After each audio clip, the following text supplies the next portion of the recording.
करे, एक बुरी संगत और एक अच्छी संगत का असर जीवन में पड़ता तो है। कर्म फल का शुभ और अशुभ लक्षण सबसे बड़ा पुण्य है। अहिंसा और साथ ही अच्छी भावना रखना भी पुण्य है। दुख तो पाप है और सुख को पुण्य माना जाता रहा है।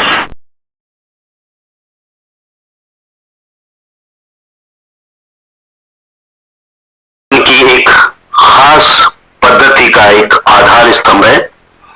इसका समय के साथ कोई संबंध नहीं होता है, यह समय से परे है। यही तो जीवन का ध्यान है, जो हमारी चित्त चेतना को एक लक्ष्य बिंदु बनाकर देता है।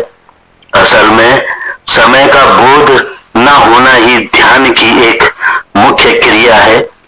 भौतिक होता है ध्यान का मतलब अपने में स्थिर होना और अपनी चेतना के साथ जीना, जो समय से परे है।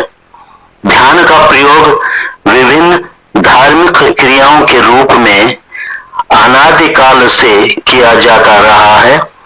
ध्यान का अर्थ अर्थात धी मतलब चित्त का चिंतन होना और यान का मतलब होता है एक राह, एक रास्ता पकड़ना। ध्यान का अर्थ सोचना, विचार करना और कल्पना में रहना। ध्यान करने से आत्मिक तथा मानसिक शक्तियों का विकास करना होता है। ध्यान एक भट्टी के समान ही तो है, जिसमें हमारे जन्म जन्मांतरों के पाप भस्म हो जाते हैं। प्राचीन समय में ऋषि मुनि और संत महात्मा लोग ध्यान लगाकर ध्यानी हो अपने इष्ट आराध्य देवों के दर्शन को प्राप्त करने के लिए यही तो एक उपाय करता रहा था। ध्यान का प्रयोग विभिन्न धार्मिक क्रियाओं के रूप में अनादिकाल से किया जाता रहा है। किसी एक कार्य में लीन हो जाना ही ध्यान है। सुनने को श्रवण ध्यान कहते हैं। गहन ध्यान नजदीक और दूरस्थ से आने वाली आवाजें सुनना। सुनना तो बहुत कठिन है।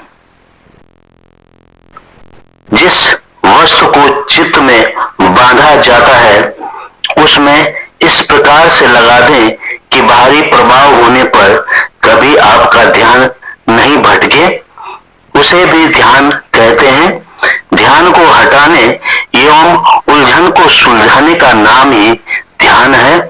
जैसे कि एक पानी की झील की शांत एवं स्थिर रहने की परिस्थिति उसका स्वभाव हो जाना है।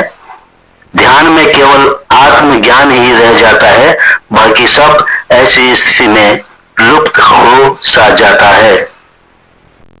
देखना अर्थात दृष्टा अथवा साक्षी ध्यान। सुनना सांसों का लेना और उसका आना जाना और आंखें बंद कर मौन हो जाना।